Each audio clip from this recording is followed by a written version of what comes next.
बिनि खोथाखौ आं माथो बुंबावनो बिथाङा गावनि डिपार्टमेन्टखौनो सामलायनो हायाखै मैदेरजों बुथारजानायाथ' बयबो नुबाय थादों ओंखायनो आं खावलायगोन बिथाङा गावनि डिपार्टमेन्टखौ मोजां सालायथों मालायखौ जानला मोनला खोथा बुंनानै राजनितिनि बाथ्रा बुङै बुङै 5 बोसोर हगार हरबाय बिथाङा ओंखायनो बिथांनि एन्सारखौ बिथाङा मोनगोन ओंखायनो दिनै जोङो मैदेरनिफ्राय आरो मानसि आरो मैदेर जिथु जोंनि गेजेराव मोनसे हंगात जाबाय थादों बेखौ जों बोरै प्रटेक्शन होनो हागोन ओंखायनो फरेस्ट डिपार्टमेन्टनि गासै अफिसारफोरखौ आं खावलायगोन ओंखायनो बिथांमोनाबो मोजां पदक्षेप लानानै जाहाथे बैनिफ्राय जाहाथे बासायनो हायो आरो फैबाय थानाय बिसायख'थिखौ नोजोर बोनानै भैरबकुन्द ब्लक कमिटिया दिनै मोनसे स्थायी भाबै मोनसे ब्लक अफिस लादों बे ब्लक अफिसा खोब मोजाङै गाजा गोमजायै मोनफ्रोमबो प्राइमारिनिफ्राय फैनानै दिनै बेहाय बाहागो लानो हादों दा बेहायनो बुजायो जे गासै जोंनि साफ्रोमबो पार्टिनि दैदेनगिरिजों लोगोसे गासै पार्टिनि मावथि बिथांमोना बिराद सांग्रां जे फैबाय थानाय दिनाव भैरबकुन्द ब्लक कमिटिया भैरबकुन्द ब्लक कमिटिनि दैदेननायाव जे भैरबकुन्द समस्या निस्सय एबार जोंनि आखायाव फैगोन आरो फैबाय थानाय दिनाव बिपिएफआ सरकार दागोना बे रोखा जाना दं आरो आङो बेखौ दुखु फोरमायगोन मानोना आंनि समस्ति नङा धनस्रि समस्तिनि सिङाव जे दिनै आंनि समस्तियावनो जे भेरगावआव दिनै मोनसे सावथालफोर गोबां बोसोर माने 1960निफ्रायनो जितु बे ओनसोलाव रायजो जादोंमोन दिनै बिथांमोना मा नोजोर बोनानै बे हाखौ दिनै लानो नागिरदों आं बुंनो हाया आं मोनथिदों सरासनस्रा भाबै माने मोनथिदों आरो आं बिथङै बेखौ बिनि सायाव आं बिजिरगोन आरो रायलायगोन मानोना बे मोनसे दुखुनांथावना जादों जे बिथांमोना इलेक्सननि समाव जिथु बाथ्रा होदोंमोन जे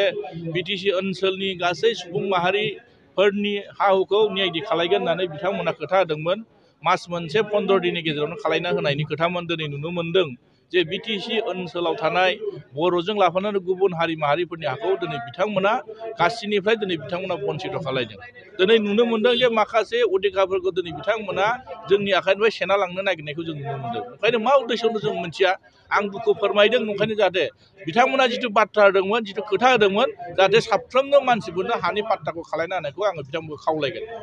बिथांमोना खोथाखौ लाखिदों दिनै जानला मोनला खोथा बुंनानै नंखाय बुंनानै राजनिति खालायबाय थायोब्ला जोंनि सुबुं माहारिनि गेजेराव हयथ' बेले बेजे फैनो हागौ ओंखायनो बिथांमोना गावसोरखौनो बिराद मोजां गुड गभर्नमेन्ट मोजां सरकार फ्रि कारापसन सरकार दादों होननानै बुंबाय थादों दिनै रायजो राजाफ्रा बिजिरबाय थादोंना अखल दिनै जोंनि बे भेरगावल' जायाखै गुबुन जिल्ला जोंहा माखासे जिल्लाफ्रावबो बेबायदिनो जागोन ओंखायनो साफ्रोमबो सुबुं माहारि रायजो राजाफ्रा बिनि सायाव बिजिरनायखौ आं खावलायगोन आरो मा बेथ' स्पष्ट माने 2019निफ्राय मथा मथि गासैबो फौजि हाफोरखौ बिथांमोना खाजोना लायाखै बन्द' खालायजोबना होदों दा बिटिआर सुक्तिनि स्पिरिटआवसो बिथांमोना बन्द' खालायदों ना हसाखै बिथांमोना बे माने प्रक्रियाखौ बिथांमोना लानो रोङाखै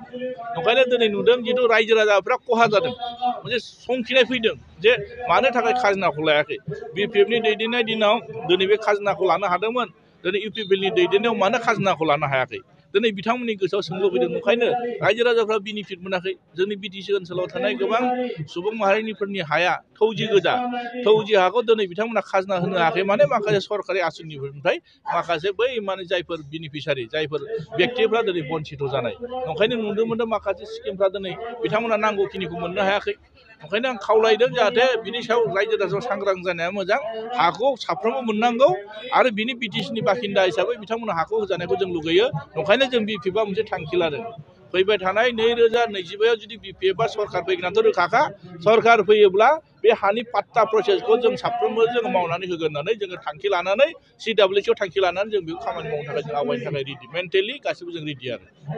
इउपिपिएलआथ' थगायनाय मोनसे पार्टिब्रा दिनैसिमबो बिथांमोना मोनसेबो खोथाखौ मावफुंनो हायाखै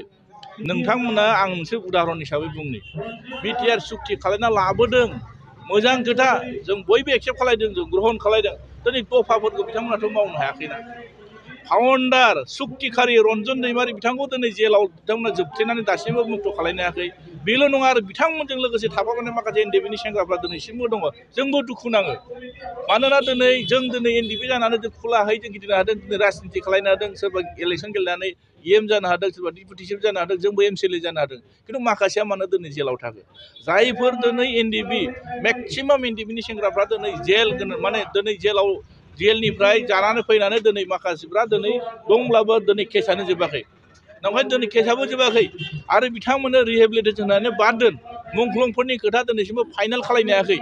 5 लाख थाखा मोननायाथ' बाद दोन दिनै गोबां रोखोमाव बिथांमोना मावनो हायाखै आरो दफाफोरखौथ' मावफुंनो हायाखैयानो बेखौथ' रायजो राजाफ्रा नुदों नंखायनो बिथांमोना नंखाय बाथ्रा बुंनानै रायजो राजाखौ थगायबाय थादों नंखायनो बिथांमोना एनडिएफबिनि जेंनाखौ सुस्रांनो हाखायाखैनो आरो रायजो राजाफोरनि जेंनाखौ सुस्रांनो हायाखै आरो बिपिएफखौ रायै रायैनो 5 बोसोर बिथांमोना बारहोबाय नंखायनो रायजो राजाफ्रा गासिबो बुजिबाय जे बिटिएडनि रायजो राजाफ्रा फैबाय थानाय दिनाव बिपिएफनो भट होनो थाखाय गासिबो माने रेडि जाना दंखायो नंखायनो